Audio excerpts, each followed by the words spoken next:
Permite otra vez estar reunidos. Vamos a abrir nuestras Biblias en Números 8. Números capítulo 8.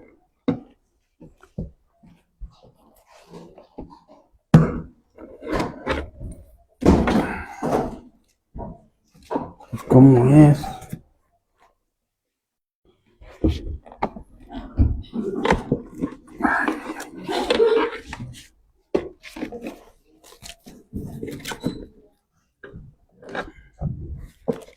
Bueno, sí, bueno.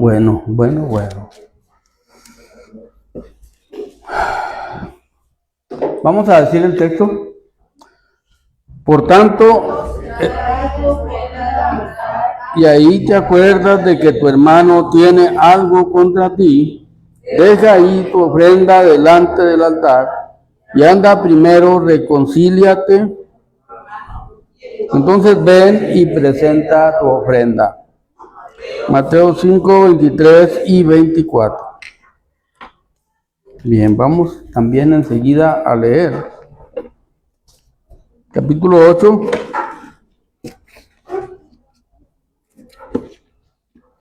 El capítulo 8 de Números.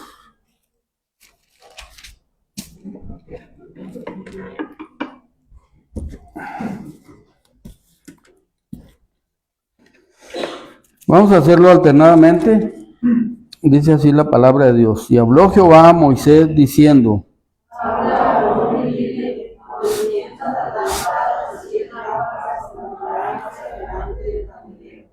y Aarón lo hizo así, encendió hacia la parte anterior del candelero sus lámparas como Jehová le mandó a Moisés. Esta era la hechura del candelero, desde su pie hasta sus flores era labrado a brillo, como el candelero que Jehová mostró a Moisés, así es el candelero. También Jehová habló a Moisés diciendo: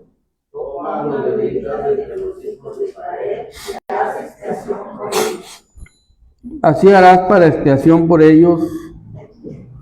Así harás para expiación por ellos. Rocía sobre ellos el agua de la expiación y haz pasar la navaja sobre todo su cuerpo y lavarás sus vestidos y serán purificados. Luego tomarás un novillo con su ofrenda de flor de harina amasada con aceite y tomarás otro novillo para expiación.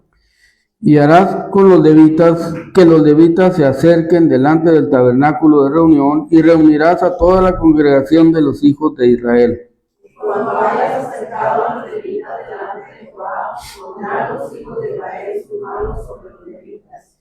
Y ofrecerá a Aarón los levitas delante de Jehová en ofrenda de los hijos de Israel y servirán en el ministerio de Jehová.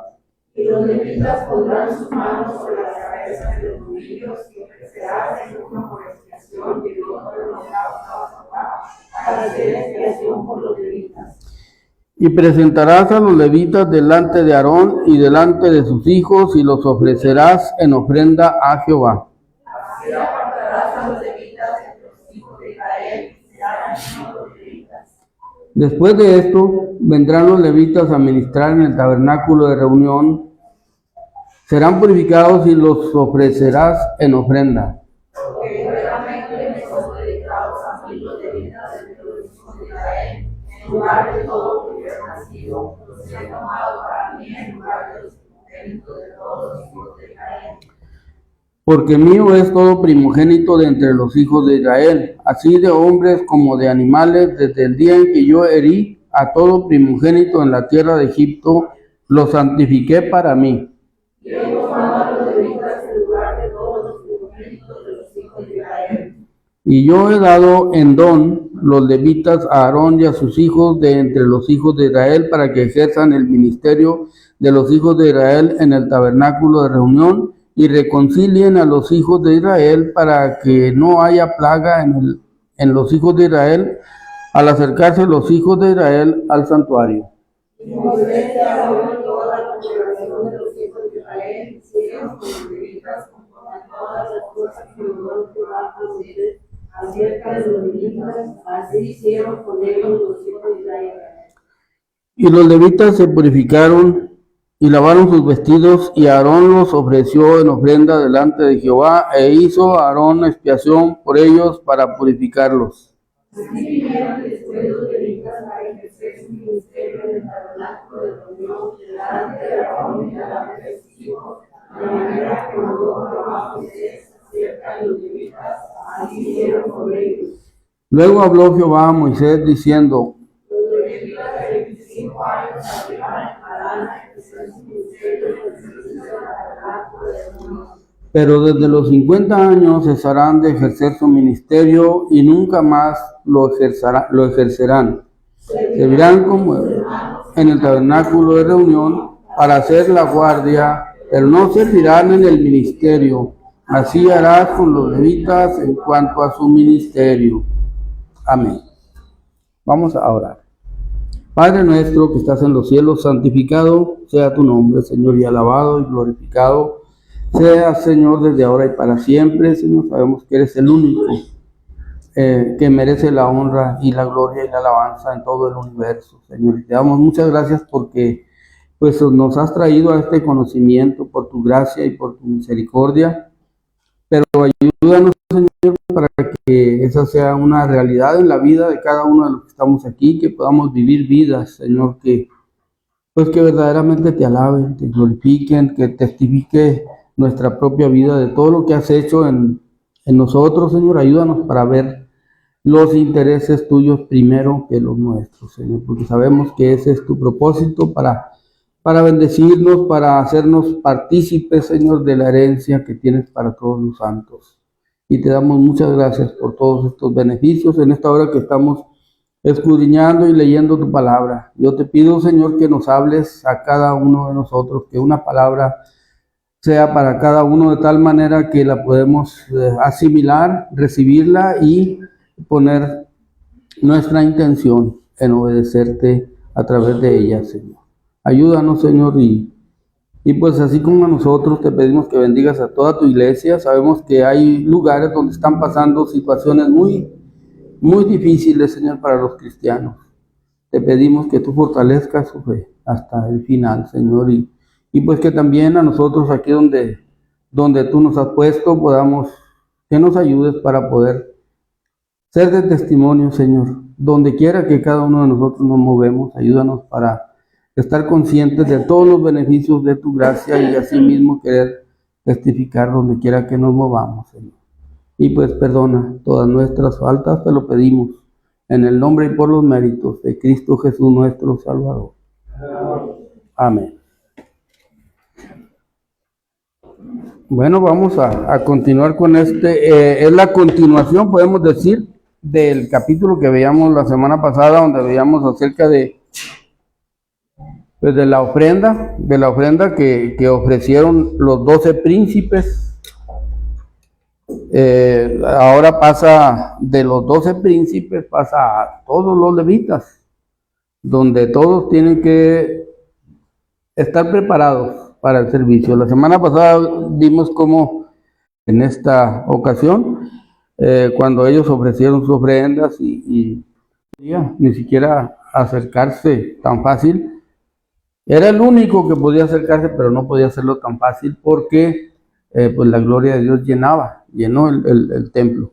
Entonces, pero sí veíamos que es necesario una disposición del corazón, y como estos 12 príncipes estuvieron totalmente de acuerdo en todas las áreas, ¿verdad? Estuvieron de acuerdo en la obediencia, en la adoración y en la generosidad. Es lo que veíamos la semana pasada en lo que era el culto que ellos comenzaron a llevar a cabo en el templo, aceptando su nombramiento, reconociendo su responsabilidad, cosas difíciles para hoy en día la iglesia, incluso por la degeneración que hay en tipos de enseñanzas que nosotros vemos, y pues ya no se va en el mismo orden, Por ejemplo, nosotros vemos aquí que suave fue la ofrenda de los 12 príncipes, que coordinada, cómo se pusieron de acuerdo, de tal manera que Dios se agradó de eso,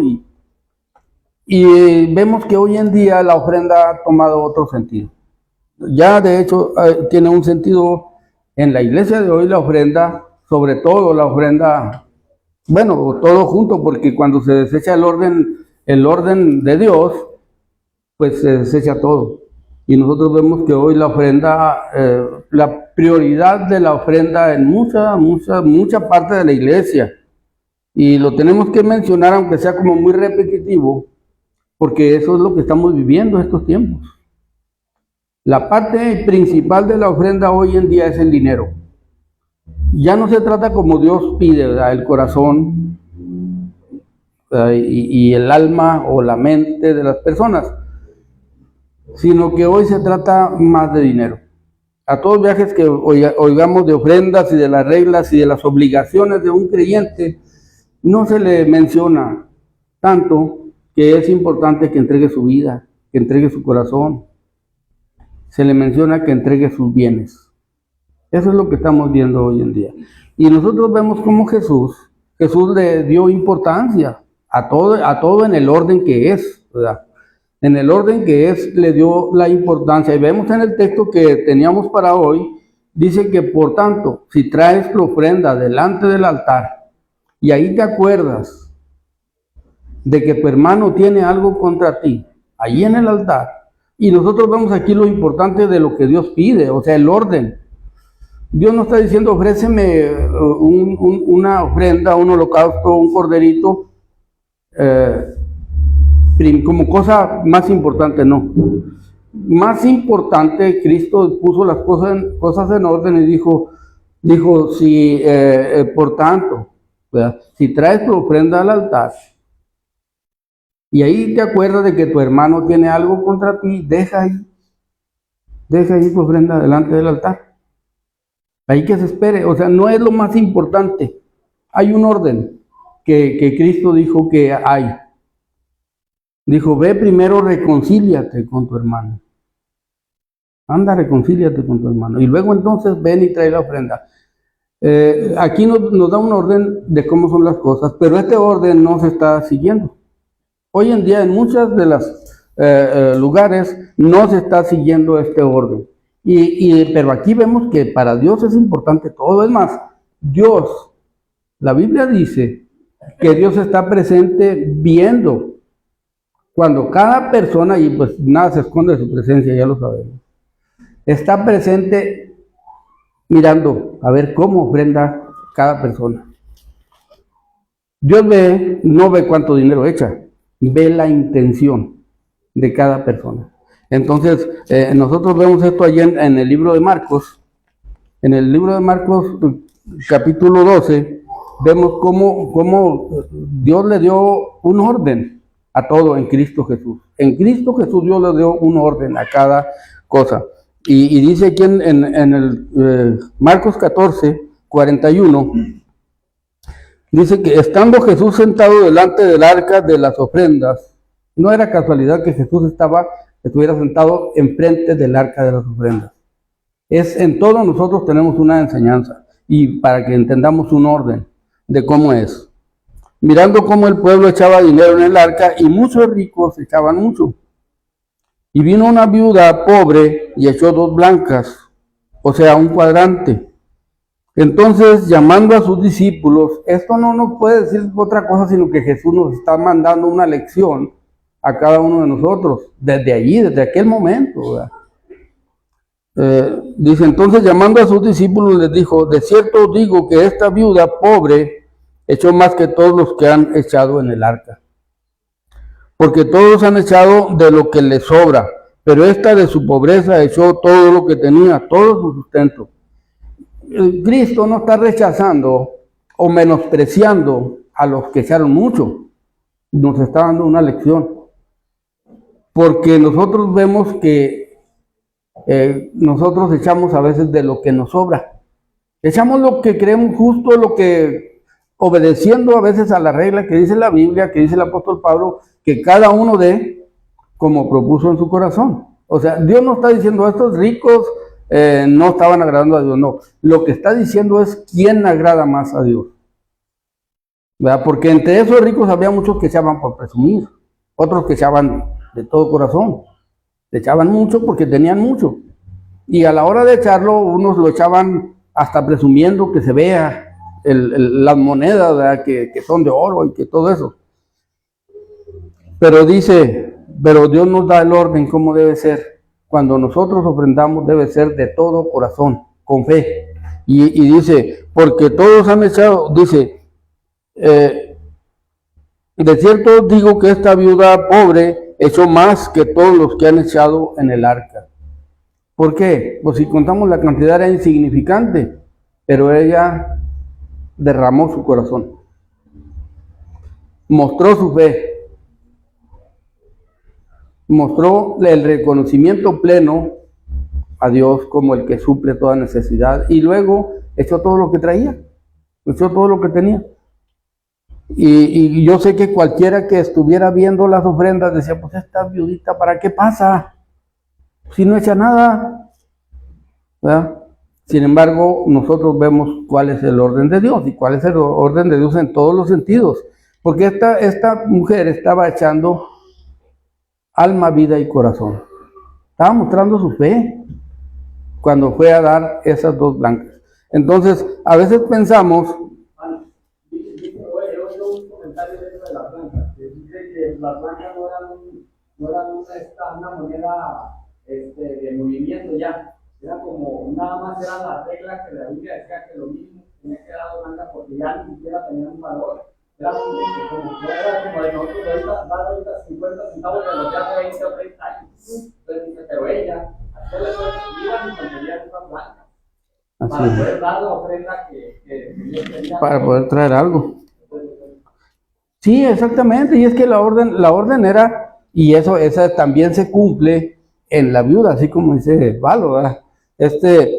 Lo vimos en Éxodo, a través del libro de Éxodo vimos que cuando se llevaban a cabo las fiestas en Israel, las fiestas del templo, había una obligación de los padres de familia, que todo varón, por lo menos 3 veces al año, debería ir a celebrar la fiesta. Había 3 fiestas que veíamos muy importantes y que todo varón debía de ir por lo menos en esas 3 ocasiones a Israel o a Jerusalén a llevar a cabo, a estar presente en las fiestas. Dice, pero que nadie, dice también en todas las veces que vimos esta parte, que nadie venga a mí con las manos vacías.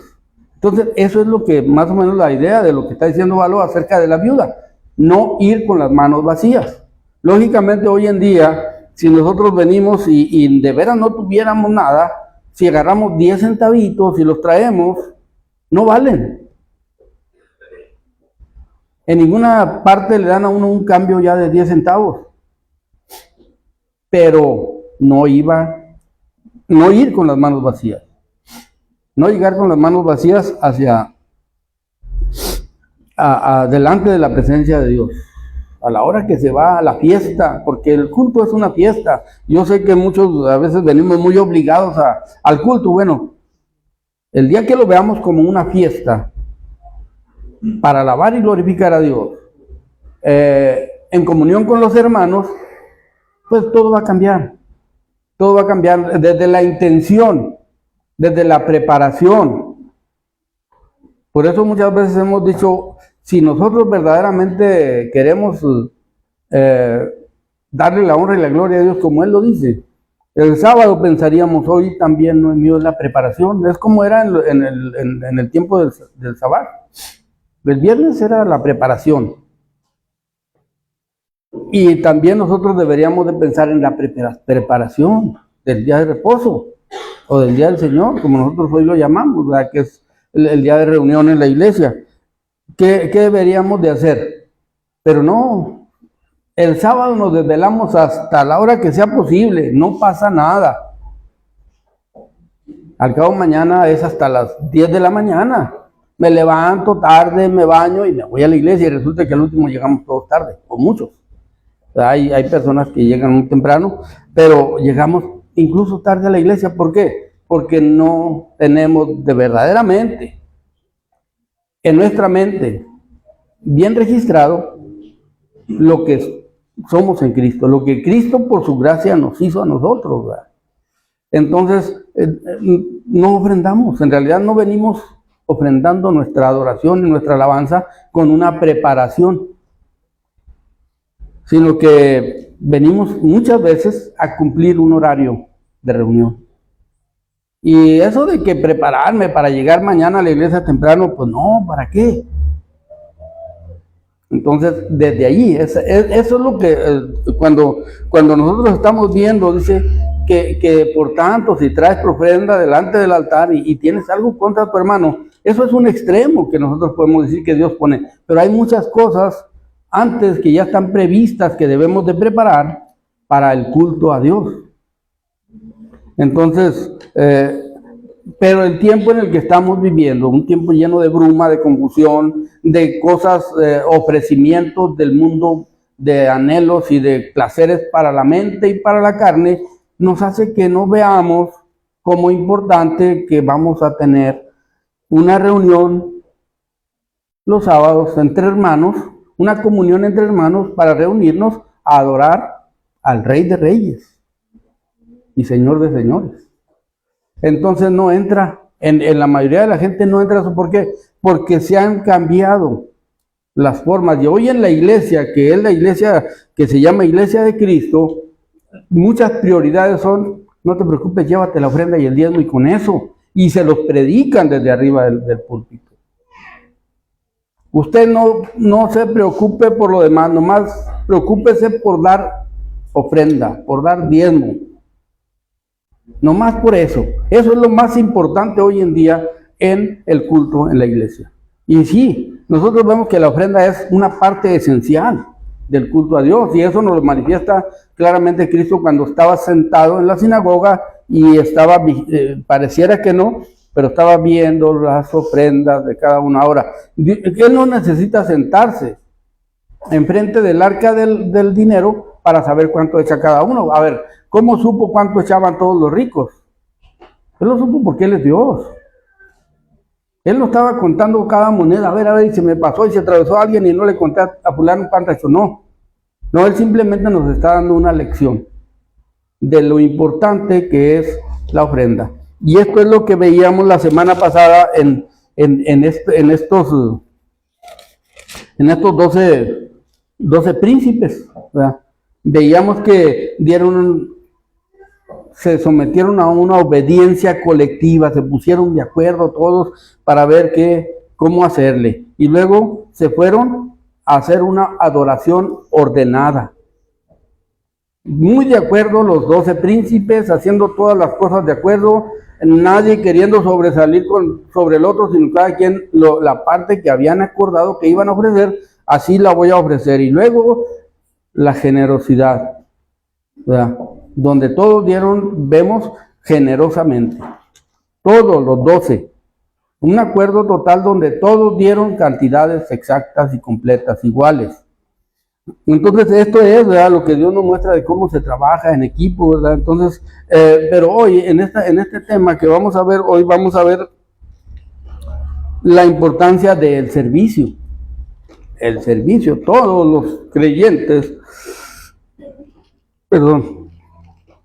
somos llamados a servir, todos. Así como le decía Valo al hermano Klinga, yo no conozco a ningún creyente que conoce a Cristo como su Salvador que no tenga un llamado. Ahora, nosotros decimos que hay llamados más especiales. No hay llamados más especiales.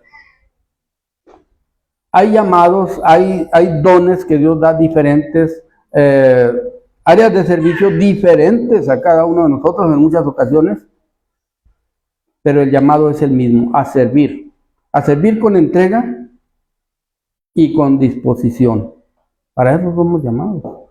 Entonces ahora en esta parte vamos a ver, antes de que empiecen a ejercer, ya vimos que como primera parte ellos ofrecieron ofrenda por ellos mismos para la dedicación del templo. Pero todavía no, aquí en esta parte vemos que todavía no empiezan a servir en el ministerio que iban a tener en el templo, como colaboradores del sacerdocio. Bueno, aquí en ocasiones vamos a ver que se mencionan a los ¿qué son 8,000? Veíamos que son aproximadamente 8,000 levitas, entre los hijos de Gerson, Coat y Merari. Son aproximadamente 8,000 personas. Estos son los que van a estar presentes en este día, en este lugar, para ser dedicados, para ser entregados a Aarón. Y como hemos visto, esto sucedió desde Éxodo y Levítico. Aquí estamos viendo un conteo de las cosas, de los acontecimientos, donde Dios le dijo a Moisés que dejara este registro con un propósito, y ya sabemos cuál es el propósito. Lo que mismo que estamos viendo que Jesús hizo cuando se sentó enfrente del arca era para dejarnos una lección a cada uno de nosotros. Porque nosotros normalmente decimos, es que yo no doy más porque yo no tengo. A veces hasta mentirosos, ¿verdad? Nos volvemos y a la hora de ofrendar. Pero la Biblia nos llama, por eso el Nuevo Testamento ya no es una ley, como en Malaquías 3:10, que dice, todos me habéis robado. Y le dijeron, ¿en qué te hemos robado? En los diezmos y las ofrendas. Y eso lo aplican ahorita todos los de la prosperidad, aplican ese versículo para decir que se tiene que diezmar. No, la Biblia no registra eso. Esa era la ley. Por eso Malaquías les estaba repitiendo al pueblo de Israel, todos me habéis robado, porque para ellos había una ley, que tenían que dar el diezmo, y no lo daban, y no darlo era robar. Pero esa ley ya no está vigente en ese sentido. Ahora Dios no acusa a nadie de ladrón. Somos ladrones sin que nos acusen a veces, porque recibimos muchas bendiciones de dinero, de muchas cosas, y Dios no nos acusa. ¿Saben quién nos acusa? Nuestra conciencia es la que nos acusa. ¿Cuándo? Pero no nos va a acusar siempre. Va a acusarnos cuando ya hemos entregado nuestra vida, nuestro corazón, cuando ya la luz de Cristo nos alumbró a nosotros, ¿verdad? Cuando ya nos resplandeció la luz del Evangelio de la gloria de Cristo, entonces sí vamos a entender, ay, caray, pues hay mucha necesidad en la obra de Dios. Y entonces viene el texto que dice el apóstol Pablo, cada uno ve como propuso en su corazón, ni con tristeza ni por necesidad, porque Dios ama al dador alegre. Las reglas de cuánto dar, de cómo dar, esas las conocemos por el Antiguo Testamento, pero ya no son una ley que nos sentencia, no nos condena. Simplemente que si no hemos entregado el corazón de veras, nuestra vida de todo corazón a Cristo, pues no hay para qué entregar más. ¿Para qué? Entonces ahí estamos dando, en vez de ofrenda a veces, dando limosna. Eso es aparte. Pero que Dios está presente, está viendo todo, eso nos lo deja Cristo muy claro. Y todo está evaluado delante de Dios. Entonces, pero Dios a nadie le dice, te obligo, te ordeno, no. ¿Por qué? Porque Él nos dio de gracia. Y si nosotros recibimos de gracia debemos de dar. No obligados por nada. Así es que si a nosotros nos ha alcanzado media gracia, pues eso vamos a valorar, ¿verdad? Pero si nos ha alcanzado su gracia, que nos sacó de las tinieblas y nos puso en su luz admirable, entonces otro va a ser nuestro pensamiento en cuanto a todo. En cuanto al servicio, primero que nada. Servicio, entrega, comunión entre hermanos es primero. Eso es primero. Así es que si no hay eso, pues ya lo que sigue, ¿para qué le seguimos buscando? ¿Verdad? No tiene chiste. El diezmo de Levítico acabó. Dice, pero yo de los diezmos que le dio Abraham a Melquisedec. No, está bien. Está correcto que de los diezmos, nomás que los diezmos que Abraham le dio a Melquisedec era el fruto de una guerra, ¿verdad? Bueno, sí, o sea, allí sí es donde cabe que cada uno de como propuso en su corazón.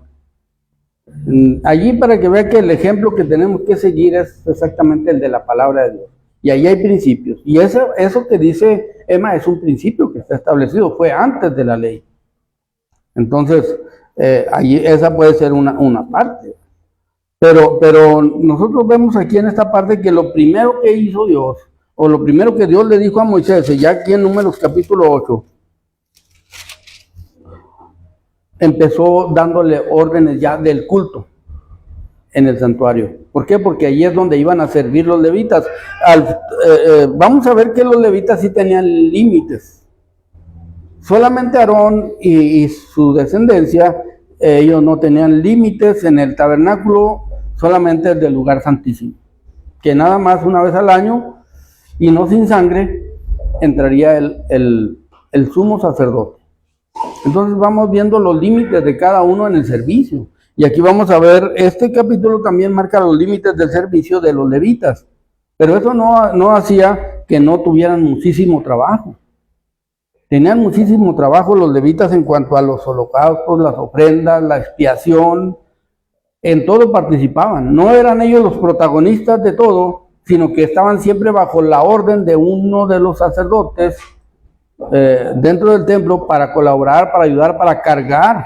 Incluso eran los que ellos eran los encargados de cargar las cosas pesadas en el tabernáculo. Ya vimos cómo se les distribuyeron las cargas en cuanto a trasladar el tabernáculo de reunión. Y cada uno tenía sus obligaciones y cada uno las iba a cumplir, y cada uno debía de ver cada una de sus obligaciones como muy, muy importantes en la obra de Dios.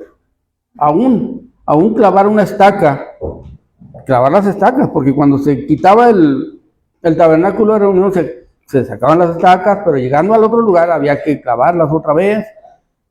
Todo eso era un ministerio santo delante de Dios, importantísimo. Y entonces nosotros a veces pensamos que lo más importante era el lugar santísimo y Aarón. No, él tipificaba al más importante, que es Cristo Jesús. Pero en cuanto al servicio, todos tenían responsabilidades que debían de cumplir igual, al pie de la letra. Por eso cuando nosotros vemos a Nehemías, que lo invitan a ir a ponernos de acuerdo para hacer tratos, le decían Sanbalat y los amigos árabes, o los enemigos, ¿verdad? Porque eran enemigos, pero los amigos entre ellos, ven para que hablemos. No, dijo, yo no tengo tiempo de hablar con ustedes, dijo, tengo una obra muy importante que hacer. Y andaba poniendo adobes y piedras, era lo que andaba haciendo ahí. Pero para él eso era súper importante, porque era la obra de Dios. Entonces la obra de Dios es lo mismo. Si tenemos que poner adobes, si tenemos que poner piedras, que sacar tierra, que juntar basura, en la obra de Dios todo es importante. Y entre estos levitas había para todas las áreas del templo. Y cada uno debía de verlo tan importante que merecía una obediencia total en lo que cada uno hacía. Entonces Dios, para hacerles ver la situación, les da un orden de cómo deben de ser las cosas. Primero que nada, dice aquí que le dice a Aarón, habló Jehová a Moisés diciendo, habla a Aarón y dile, cuando enciendas las lámparas, las 7 lámparas alumbrarán hacia adelante del candelero. Esta era una orden, nadie conoce exactamente cómo era el candelero o la menorá, porque en realidad el candelero se tradujo porque acá en ese tiempo ya se usaban las velas, la candela, pues, y las lámparas alumbraban con velas en muchas ocasiones. Pero aquí en la menorá, pues sí sabemos que no eran velas, eran lámparas con aceite. Entonces, lo primero que le está mostrando Dios a Moisés y a Aarón cuando les dice que cuando encienda las lámparas, las 7 lámparas alumbrarán hacia adelante del candelero, era una orden de cómo debía de alumbrar, de cómo debería acomodar las lámparas cuando las encienda. Por eso les digo, no sabemos si eran lámparas que flexionaban para los lados o cómo eran. No, este era como lo que nosotros conocemos como un candelero con 6 brazos y un central, ¿verdad? Que eran 7 lámparas las que iban a encenderse. Era como lo que nosotros conocemos hoy como un arbutante, ¿verdad? Donde se pone la lámpara, pero ya ahora todo es eléctrico ya todo cambió, pero en aquel tiempo eso era de aceite, era aceite. Entonces, lo primero que va mostrando aquí es cómo es, qué es lo que tenía que hacer Aarón, cómo las debía de enfocar. Lógicamente, al enfocarlas hacia adelante, pues iba a alumbrar la entrada y iba a alumbrar ¿cómo se llama? La mesa de los panes que estaba enfrente. Eso era lo primero, pero aparte iba a alumbrar todo lo que estaba dentro del tabernáculo. Era la única luz que había. No podía haber de ninguna forma otra luz. ¿Por qué? Porque esa luz, la menorá, representa o tipifica a Cristo, la luz de Cristo.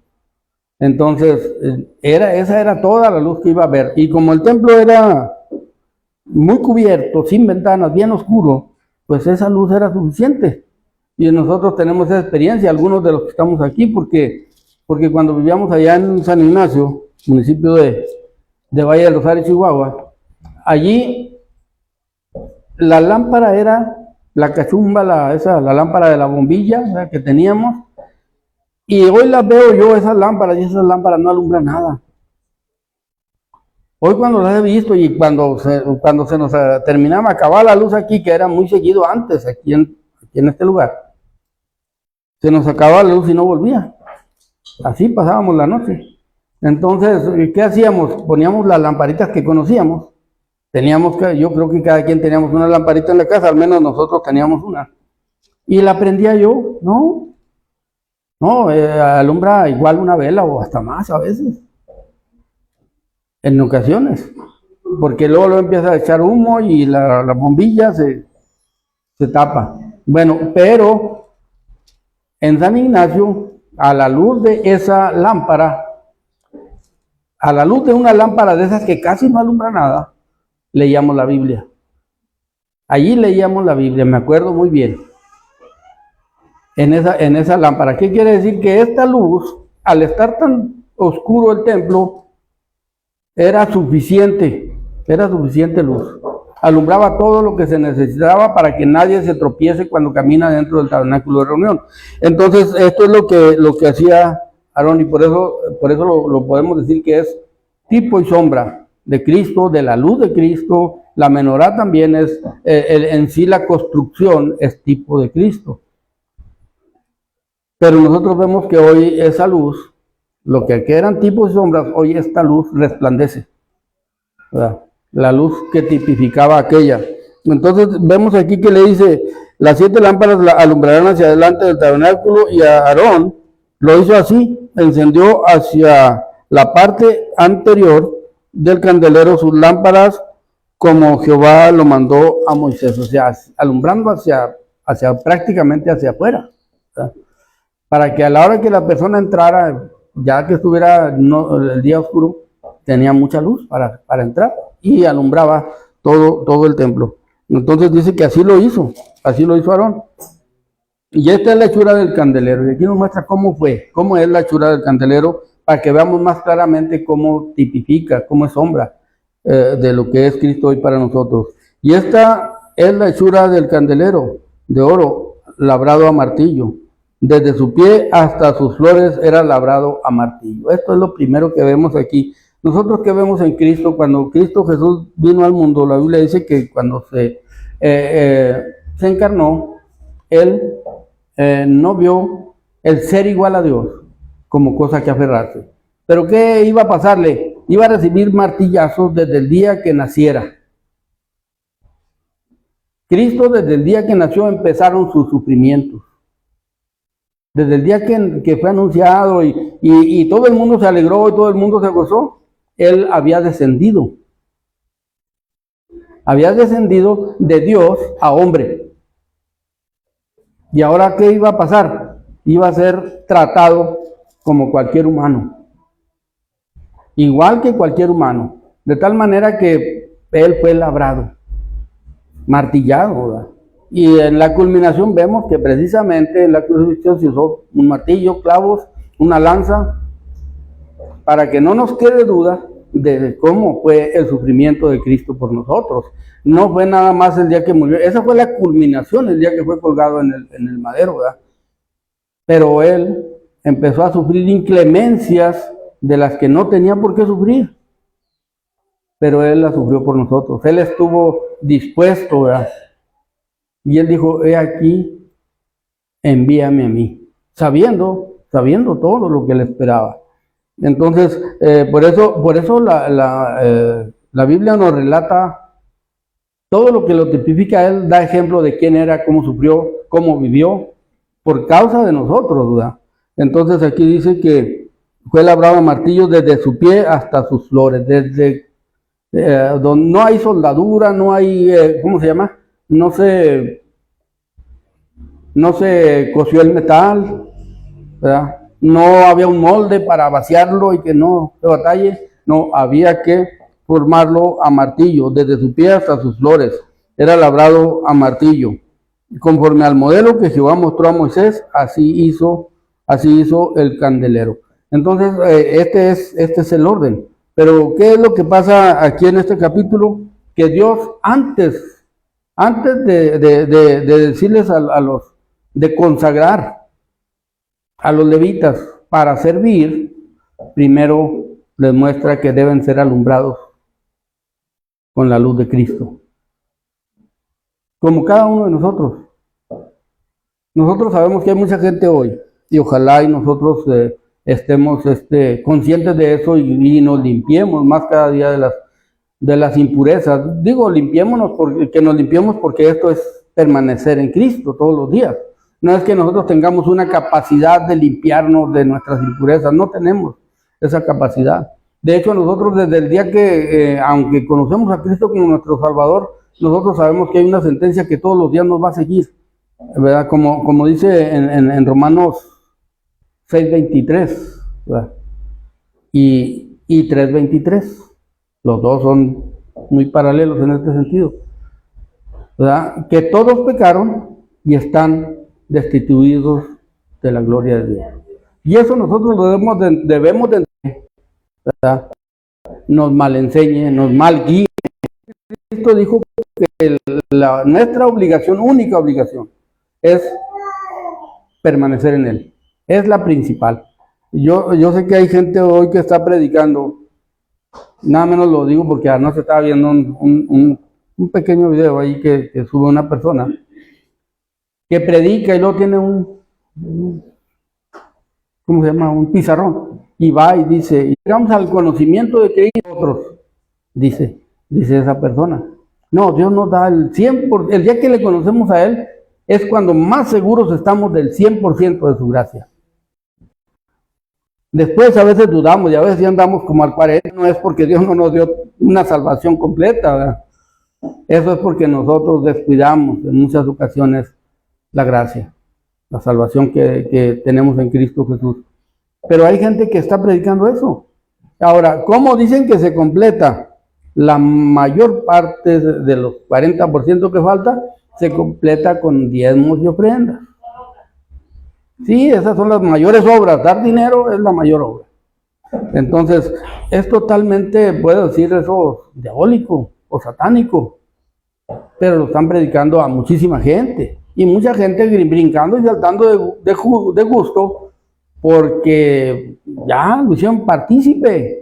No, pues sí, para ser salvo necesito hacer esto. No, todas las obras que nosotros hagamos es cuando tenemos el 100% de la gracia y por consecuencia empezamos a hacer obras que ya dice la Biblia que fueron preparadas de antemano para que anduviéramos en ellas. No para que nosotros hagamos obras para salvarnos, no. Están preparadas para que andemos en esas obras para mostrar nuestra obediencia, nuestra santidad, nuestra permanencia en la fe de Cristo Jesús. Entonces, aquí vemos que antes de que nada, pues encendieron las lámparas, todos tienen que estar alumbrados, lógicamente los levitas que entraban a ver esa luz, hasta adentro eran nada más los sacerdotes, y no es que estemos siendo menospreciados, estuvieran siendo menospreciados los que no entraban. Esa misma luz que alumbraba a los sacerdotes, esa alumbraba a todo el pueblo, a través de ellos todos eran alumbrados. Por eso los sacerdotes tenían obligaciones muy importantes, que era ser intermediarios entre Dios y los hombres. ¿Por qué? Porque tipifican a Cristo, que es el mediador, único mediador entre Dios y los hombres. Entonces, pero todos antes de venir a Cristo, todos nosotros, toda la gente, todas las personas, cuando conocimos a Cristo, que la luz llegó a nosotros, estábamos en tinieblas. Nosotros estábamos en tinieblas, dice aquí en Isaías, en Isaías capítulo 9. ¿Dónde es Isaías? Pues son textos que nosotros conocemos muy bien porque son proféticos, son partes que anunciaban la venida de Cristo al mundo. Dice en el versículo capítulo 9, dice, mas no siempre, mas no habrá siempre oscuridad para la que está ahora en angustia, tal como la aflicción que le vino en el tiempo que livianamente tocaron la primera vez la tierra de Zabulón y la tierra de Neftalí, pues al fin llenará de gloria el camino del mar, y de aquel lado del Jordán, en Galilea de los gentiles. El pueblo que andaba en tinieblas vio gran luz, y los que moraban en sombra, en tierra de sombra de muerte, luz resplandeció sobre ellos. Y luego ya en el versículo 6 dice, porque un niño nos es nacido, hijo nos es dado, el principado sobre su hombro, y se llamará su nombre admirable, consejero, Dios fuerte, Padre eterno y príncipe de paz. Y lo dilatado de su imperio y la paz no tendrán límite sobre el trono de David y sobre su reino, disponiéndolo y confirmándolo en juicio y en justicia desde ahora y para siempre. El celo de Jehová de los ejércitos hará esto. Esto quiere decir que se va a cumplir, porque se va a cumplir. La profecía que está dando Isaías al pueblo de Israel, eso se cumple. Eso les dijo a ellos, para nosotros ya nos la muestra Dios. Conocemos a Cristo como nuestro Salvador. Ese día, nosotros esta luz, no aquella que era tenue, no, la luz de la gloria de Cristo. El día que nosotros conocemos a Cristo, ese día se acabaron las tinieblas. Entonces, todas esas cosas a nosotros nos deben de ir haciendo cada día de todos los beneficios.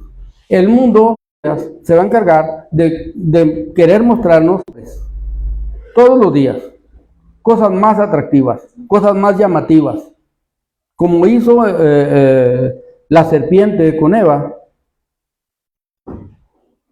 Así lo hace todos los días con nosotros el diablo. Es el método que al diablo le funcionó más bien. Es el método que le funcionó más bien a la hora de estar queriendo afectar la obra de Dios, la creación de Dios. A él le funcionó al 100%.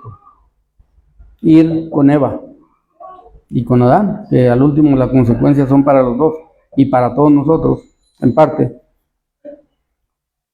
Le funcionó muy bien mostrarle un aparador muy bonito, prometerle entre verdades y mentiras, ¿verdad? Le prometió entre verdades y mentiras. Ese es el engaño más grande y más sutil. Y esto es lo que se está usando hoy en día. De tal manera que la doctrina que hoy se predica es de la Biblia.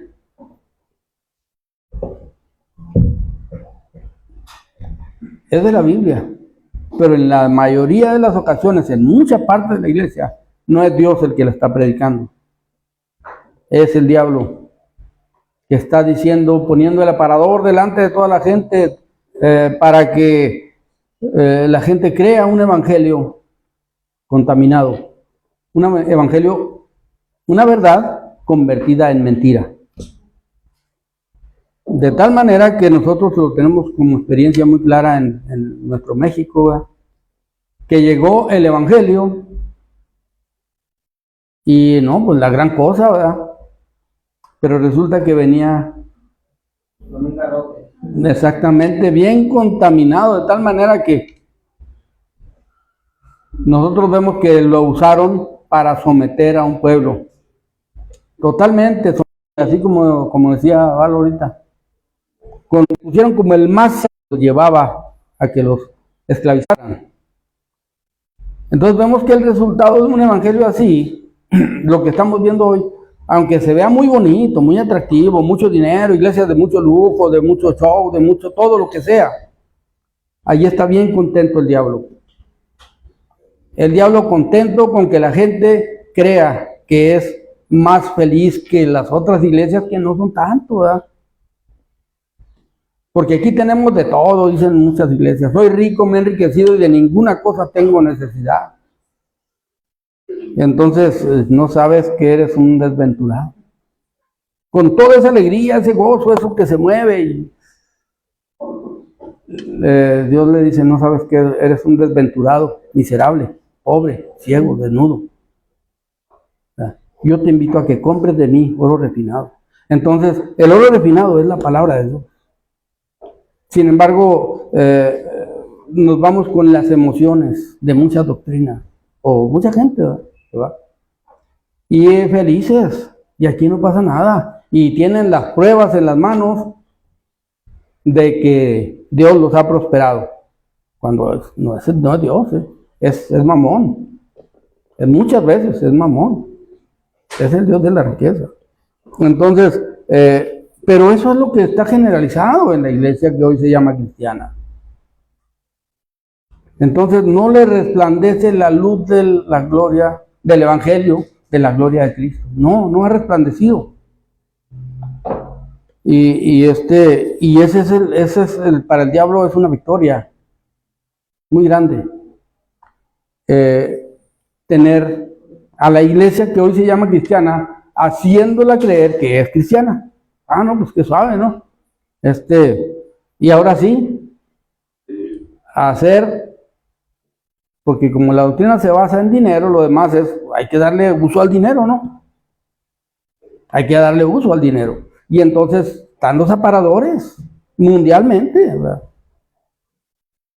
El que tiene mucho, decía mi primo Eliseo, cuando fue a Estados Unidos, dijo, pues yo llegué a tal parte. Le dijeron, pues que apenas brincó la frontera. Dijo, cada uno va hasta donde le alcanza su ropita. Dijo, yo hasta ahí me alcanzó y hasta ahí llegué. Entonces, su ropita. Bueno, es un ejemplo que él puso exactamente, no sé qué, todo lo que quiso decir, ¿verdad? Pero yo creo que dijo, no, pues no, mi dinero, mi fe no alcanzaba para más allá, ¿no? Entonces, pero así es como se está moviendo el mundo ahorita. ¿Y qué hace el mundo? No, mira, hay aparadores aquí, hay aparadores más allá, y hay otros más allá. Tú, como te haya ido en la feria, así hazle, ¿verdad? ¿Por qué? Porque se está presentando un evangelio todo junto, todo es junto, ¿verdad? Pero como dice usted, con una mentira, con un medio de verdad, porque dice, tú da dinero y Dios te va a dar el todo. Y ahí lo paga. Sí, y el orden está cambiado. La Biblia nos enseña, y David lo dice con toda claridad, no es el orden, ¿verdad?, que Dios nos va a dar mucho, no. David dijo, de lo que ya me diste, de lo mucho que tú me diste, te doy. Entonces no es para que me dé, es porque Dios ya nos dio. Imagínense a la viuda que iba a dar 2 blancas, ¿verdad?, que dijo, de lo mucho que me diste te doy. Y dio todo. Para ella era todo sustento, todo, porque lo dio de todo corazón. Pero ella no estaba presumiéndole a nadie. Ella estaba haciendo todo lo que estaba a su alcance por hacer para la obra de Dios. Entonces, nosotros vemos que en este orden van las cosas aquí en este capítulo de Números 8, dice, también en el versículo 5 dice, también Jehová habló a Moisés diciendo, toma a los levitas de entre los hijos de Israel y haz expiación por ellos. Así harás para expiación por ellos. Rocía sobre ellos el agua de la expiación y haz pasar navaja sobre todo su cuerpo. Lavarán sus vestidos y serán purificados. Y tomarás otro novillo para expiación. Lo primero de todo, harás expiación por ellos. ¿Sí? Le está diciendo lo que se va a hacer, y lo que acá en el versículo 8 nos dice que empieza a hacer la expiación por ellos con una ofrenda de flor de harina. Pero antes, dice, rocía sobre ellos el agua de la expiación. Esta agua pues venía, ya sabemos de dónde tomaban el agua para bendecir y para purificar las cosas y las personas. Era de el candelero, ¿cómo se llama? La fuente de bronce. De la fuente de bronce iba, tomaba agua y rociaba. Y esto es la palabra. Esto es lo que Cristo le dijo a Timoteo, Nicodemo. A Nicodemo le dijo que el que no naciese del agua y del espíritu, y aquí tenemos el agua y tenemos el espíritu, la palabra y el aceite, ¿verdad? Que vamos a ver aquí. En la primera ofrenda que se está dando aquí. Pero antes de entrar a que se haga la expiación por ellos y rociar el agua de la expiación, bueno, rociando el agua de la expiación, que sería la orden, saben que así y así y así le vamos a hacer, esta es la palabra, y luego les dice, y haz pasar navaja sobre todo su cuerpo, lavarán sus vestidos y serán purificados. Y esto era toda inmundicia, no nada más externas, las más cercanas. Todo esto es externo, ¿verdad? Pero lo más cercano del hombre. Había que pasar navaja, había que limpiarlos, quitarle toda la mugre, todo lo que se refiere a lo mundanal, a lo carnal, todo. Así es que iban a resurarlos, ¿verdad? Dejarlos bien limpiecitos para que empezaran su ministerio. Entonces, ¿qué vemos nosotros que hace Cristo en nuestras vidas? Cuando Cristo viene a nuestra vida, a nuestra mente, a nuestro corazón, y hace su obra de transformación, nos quita absolutamente todo. No deja ninguna impureza, así es que es el 100% lo que veíamos ahorita. No deja ninguna impureza en nuestra vida. Nosotros no podemos decir, es que Señor, esto no me lo quitaste. Dios quita el día que una persona le entrega su corazón a Cristo, que tiene su experiencia personal con Él. Cristo inmediatamente hace una obra completa. Tan completa que ya no necesita ni siquiera bautizarse, ni no necesita ni predicar. Fíjense bien, no se necesita. Se tiene que hacer, pero no se necesita, no es una obligación, porque en muchas ocasiones, como al que estaba colgado en la cruz, ¿qué tuvo que hacer él? No tuvo que hacer nada, absolutamente.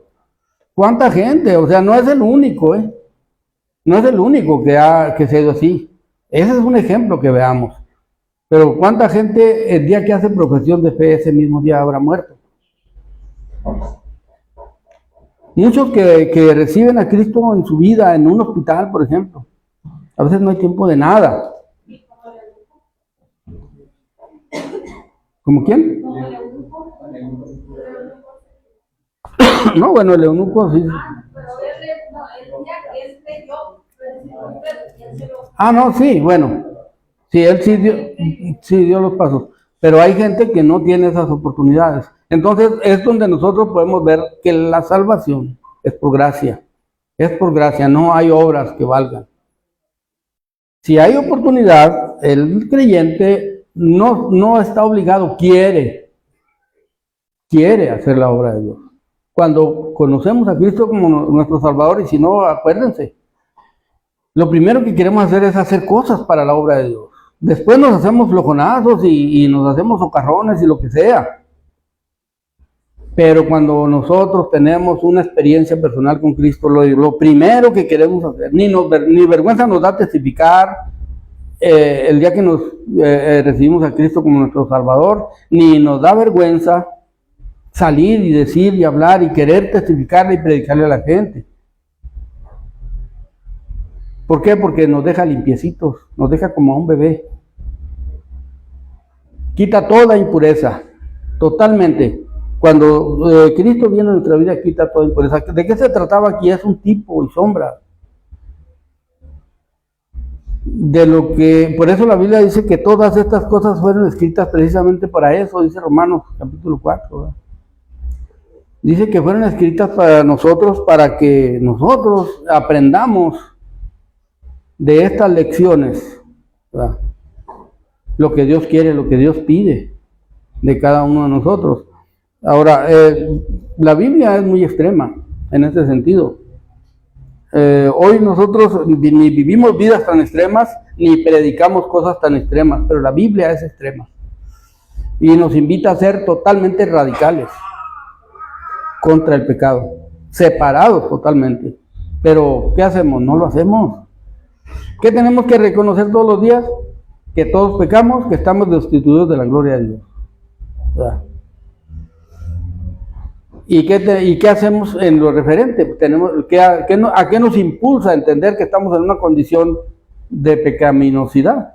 Nos impulsa a acercarnos a Dios. Como dijo Santiago, ¿verdad? Santiago 4:8 dice, acercaos a Dios y Él se acercará a vosotros. ¿Verdad? Pecadores, limpiad las manos.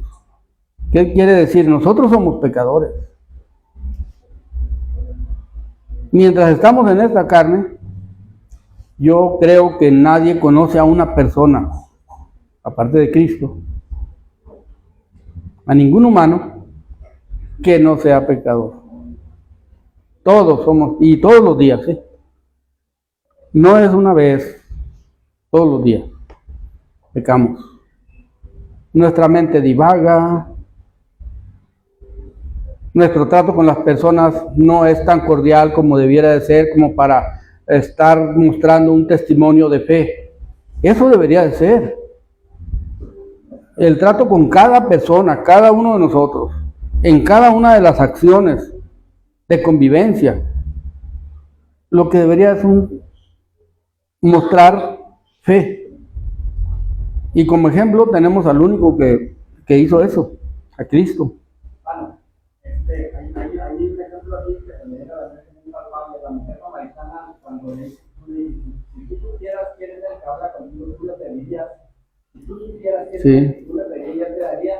Y luego nosotros nos vamos hasta al que estaba allá a un lado de la cruz. Él sabía quién era, por eso le pidió. Entonces ahí se cumple completamente lo que tú le dices a la mujer samaritana. Así es.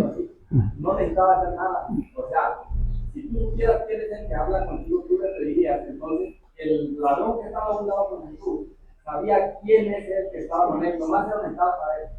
Y tú le pedirías, entonces le pidió, acuérdate de mí cuando venga en tu reino, no más eso. Así es. Y vemos la petición de ese hombre ahí colgado. ¿Cuál fue su petición? O sea, él pidió exactamente lo que debía pedir. ¿Quién lo guió a pedir eso? El Espíritu Santo. Dice la gente católica, San Dimas. Pues no sé si sería el bueno, sería Dimas o sería Gestas, ¿verdad? Pero sí, pues ellos dicen que es Dimas, ¿no? La Iglesia Católica dice que Dimas es el que se arrepintió, ¿verdad? Nosotros traíamos un compañero que así se llamaba Dimas, ¿verdad? Y este dijo un día, pues le ofrecieron por ahí una botella de vino y era alcohólico. Él era alcohólico.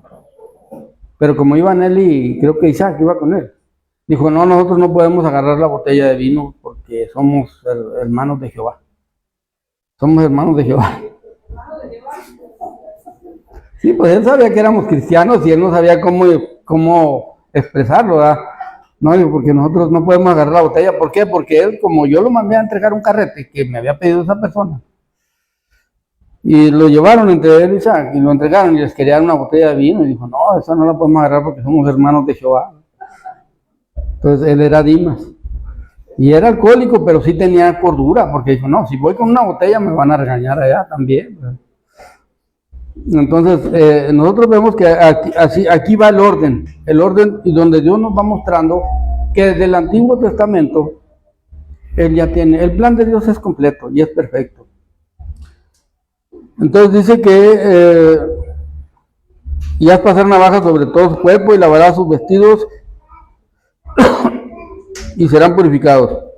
Luego tomarán un novillo con su ofrenda de flor de harina amasada con aceite y tomarás otro novillo para expiación. Nosotros ya vimos anteriormente que la harina flor, la que se presentaba, era tan limpia que también presenta o tipifica la limpieza, la pureza de Cristo, ¿verdad?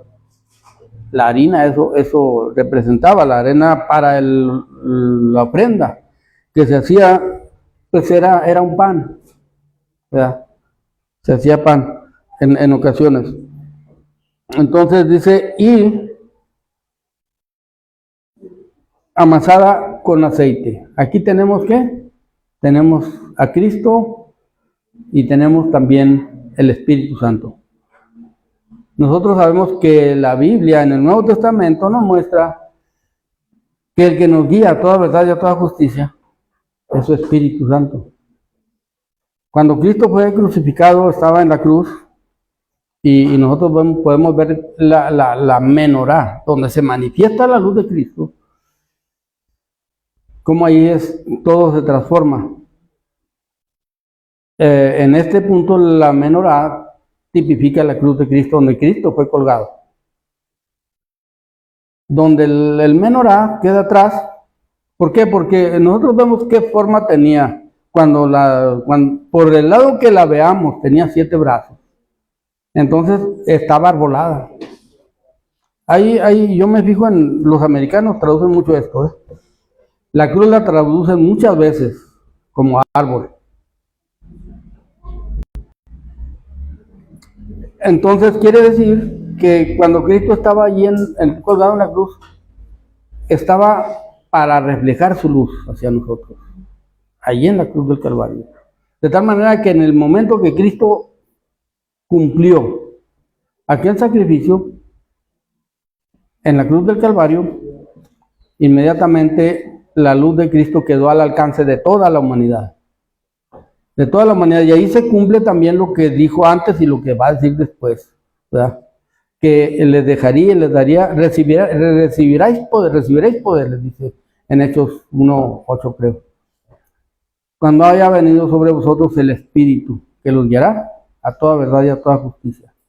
Ya hoy, y aquí vemos que aquí está tipificado todo lo que el ser humano necesita. Así como en el capítulo anterior vimos que para ejercer un ministerio equipó a cada tribu con lo que necesitaba para llevar a cabo el tabernáculo de reunión, para trasladarlo, y que nosotros decíamos, no, bueno, lógicamente cualquiera que ve que le dieron 6 carretas, decimos, no, pues 2 para Gersón, 2 para Coat y 2 para Merari, pues es lo más equitativo que nosotros podíamos ver.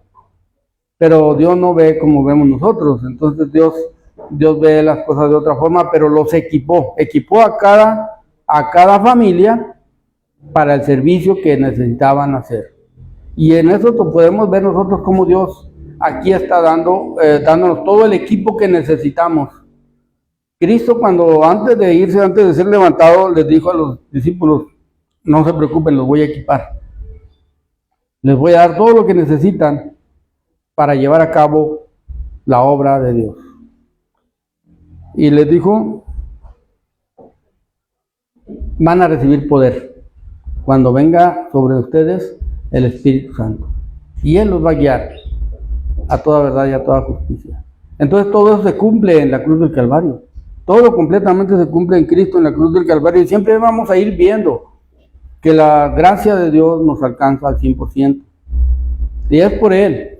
Porque nosotros vamos a seguir siendo pecadores. Ya no vamos a ser los pecadores que éramos antes, lógicamente, como dice el apóstol Juan, que él dice que los cristianos no pecan. Sí, es cierto que no pecamos, como pecan los perdidos que andan en los vicios y en los asesinatos y en los robos y todo eso, que no les importa la vida de los demás. Ya ese pecado un cristiano no lo tiene, pero no dejamos de traer esta naturaleza que todos los días jala hacia las cosas de esta vida y de este mundo, todos los días. Y cada segundo de nuestra vida, el mundo va a estar jalando, va a estar invitando. Y ¿saben qué? Nos va a estar convenciendo muchas veces de hacer cosas que no le agradan a Dios. Entonces, ¿nosotros qué tenemos que hacer? Mirar hacia la lámpara, a la menorá. Porque ahí es donde está la luz. ¿Verdad? Ahí es donde resplandece la luz de Cristo. Y dice en 1 Corintios,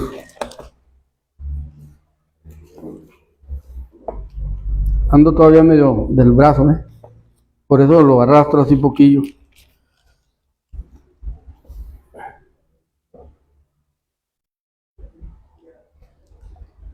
Bueno, en 1 Corintios dice estas cosas les acontecieron como ejemplo y están escritas para amonestarnos a nosotros, a quienes han alcanzado los fines de los siglos. Así es que el que piensa estar firme, mire que no caiga, porque no nos ha sobrevenido ninguna tentación que no sea humana, pero fiel es Dios, que no nos dejará ser tentados más de lo que puede resistir, sino que os dará también juntamente con la tentación la salida para que podáis resistir. Y luego ya da un montón de ejemplos. Por tanto, hermanos, huyan de la idolatría, y como a sensatos hablo, juzgad vosotros lo que digo. Entonces, todas estas cosas para nosotros son ejemplos que nosotros debemos seguir. ¿Verdad? Y dice en 2 de Corintios, capítulo 4, que es la que andaba buscando,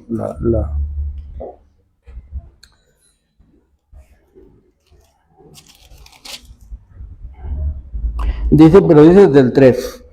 Pero si nuestro evangelio está encubierto, entre los que se pierden está encubierto. Están en tinieblas, no puede alumbrarles, ¿verdad?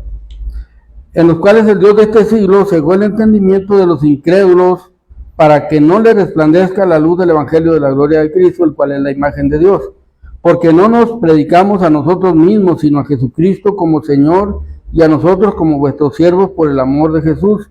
Porque Dios, que mandó que de las tinieblas resplandeciese la luz, es el que resplandeció en nuestros corazones para iluminación del conocimiento de la gloria de Dios en la faz de Jesucristo. Entonces vemos que lo que sucedió en la cruz del Calvario nos transfiere de aquellos tipos de luz que estaba medio sombrío a la luz de Cristo. Y esa es la que nosotros tenemos hoy, y esa es la que tenemos aquí por su palabra. Y nosotros vemos que esta parte es importante que nosotros lo entendamos y que lo llevemos a cabo, que lo pongamos en práctica. Porque no es lo mismo saber que Cristo salva y que nos ha salvado, porque no nos va a pasar lo que le pasó al que estaba colgado en la cruz sin saber, sin hacer nada. Si Dios nos da vida, nuestro anhelo y nuestro deseo continuo, ¿qué debe ser? Su palabra. Ese es el anhelo del creyente. Conocer más su palabra. Ser rociado por esta palabra. Todos los días. Para traer ¿qué? Enseñanza o dirección nueva cada día. Por eso podemos acomodar lo que dice Jeremías, ¿verdad? Que nunca decayeron sus misericordias y que nuevas son cada mañana y que grande es tu fidelidad. Y debemos decir, como decía él, mi porción es Jehová, dijo mi alma, por tanto en él esperaré. Entonces eso es de cada día, es de cada momento de nuestra vida. Pero el mundo nos tiene a veces tan convencidos que no es un anhelo continuo y constante. A veces no es un anhelo continuo y constante. Miren, el mundo hoy en día nos muestra un montón de cosas para que no lleguemos a la Biblia, para que no nos acerquemos, ni siquiera acercarnos a la Biblia. Y nos muestra entretenciones todo el camino, diversiones todo el camino, todo el día, toda hora. Nos deja, su aparador lo traemos en la bolsa. Su aparador, a veces del mundo, lo traemos en la bolsa. ¿Y saben qué hacemos? Nos ponemos a verlo. Ahí podemos perder horas. Eso nos muestra a nosotros. Por eso la Biblia dice, escudriñaos a vosotros mismos si estáis en la fe. Eso nosotros debemos de estarnos revisando cada día, cada momento. Estos personajes nosotros los vemos cumpliendo todo. Aquí los vemos cumpliendo todo, siendo preparados para ir a un desierto donde no cumplieron casi nada. Y eso es lo curioso, ¿verdad? Que ellos, como el apóstol Pablo les dijo, creo que a los Gálatas, si corrían bien, ¿quién los fascinó? Porque cuando nosotros conocemos a Cristo y hemos tenido experiencias y tenemos experiencias en Él, nuestro anhelo es tener tiempo para escudriñar su palabra. Nuestro anhelo es tener tiempo para orar. Pero, ¿qué tan cierto es que ya en la trayectoria de la vida como cristianos sigue siendo nuestro anhelo tener tiempo para orar? A lo mejor tenemos muchos anhelos, pero ahí los dejamos, como decía don Ramón, ¿verdad? No, es que no me gusta el trabajo, ¿qué decía? No me acuerdo qué decía del trabajo, pero al último resulta que de todas maneras no quería trabajar, ¿verdad? Entonces, eso nos pasa muchas veces a nosotros, que sí tenemos anhelos, sí, yo quisiera, pero no tengo tiempo, nunca tenemos tiempo. O muchas veces se tarda mucho para tener tiempo de que queramos investigar, hacer y querer hacer la obra de Dios. Entonces a veces andamos queriendo hacer la obra de Dios sin luz, sin la lámpara prendida, sin la lámpara encendida, y luego nosotros... Lo que el predicador dice que hablaba estaba predicando, estaba tomando los excelentes, estaba contando dinero. Ándele, sí, eso es, aunque es una plática justa esa del hermano Kiko, ¿verdad? Eso es lo que nos pasa a nosotros, siempre estamos viendo qué puedo hacer, qué me falta hacer en lo secular. Pero a veces en escudriñar, en las cosas espirituales, no es tan fácil. Entonces vemos que sí es importante. Lo que le está diciendo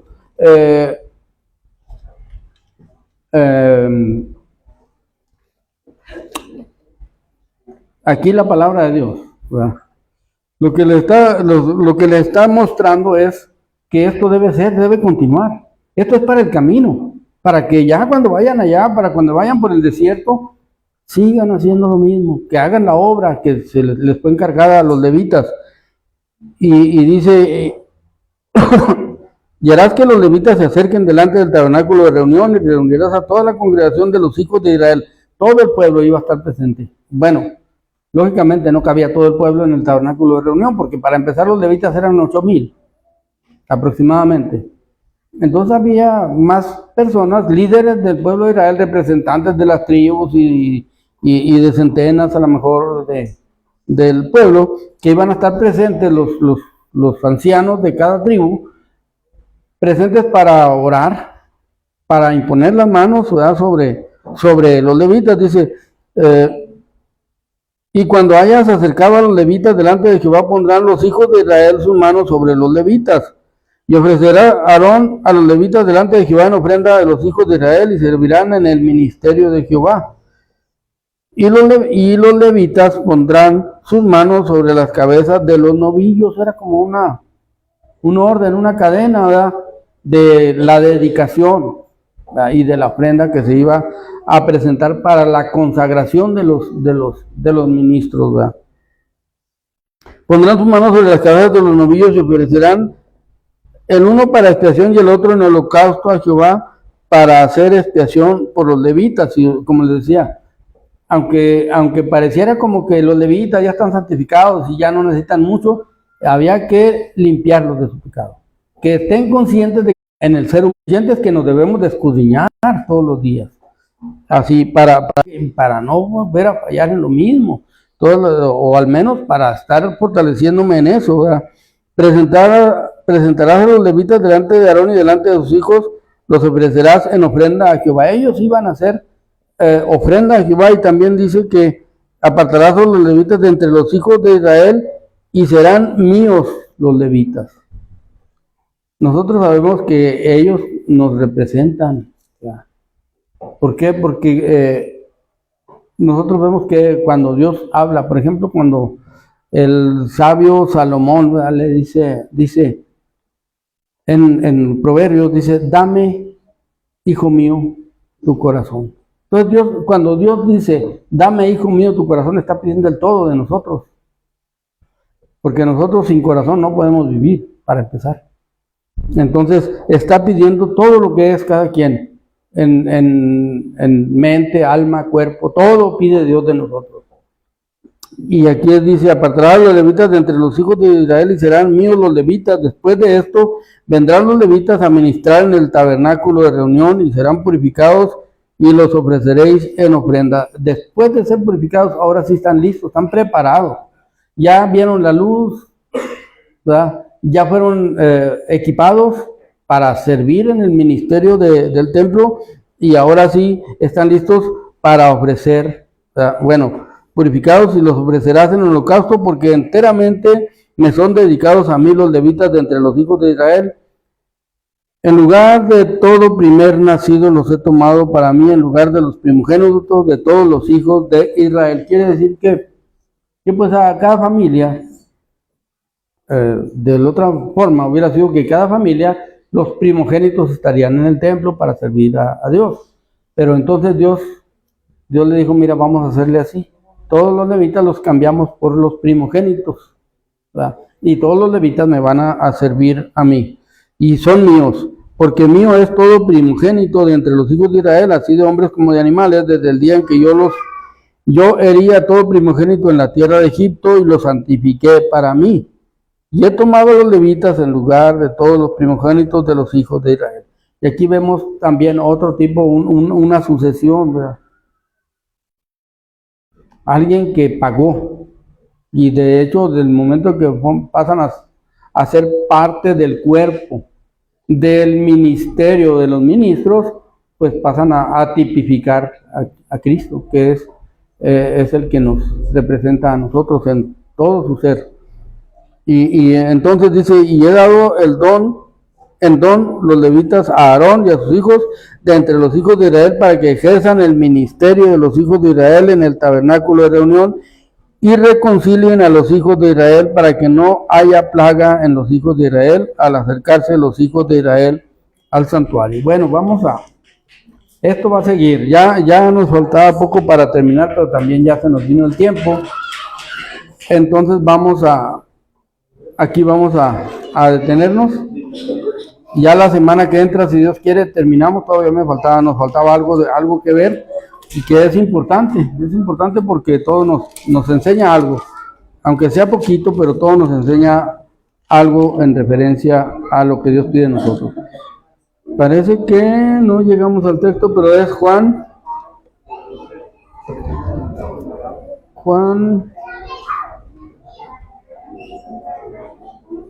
3. Juan 3, 20 y 21. Va a ser el texto de la semana que entra.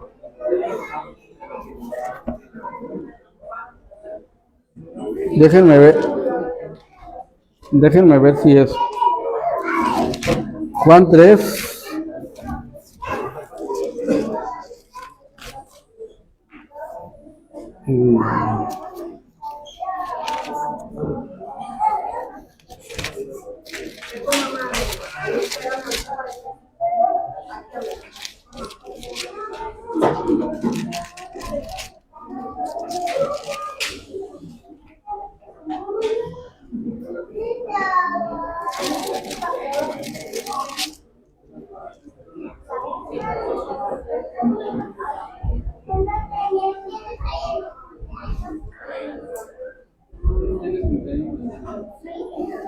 Bueno, vamos a ver ese. Si no es ese el que traía, al rato le doy otro, se lo cambiamos. Pero si no, ese va a ser Juan 3, 20 y 21. Dios les bendiga y les vamos a dejar el lugar a la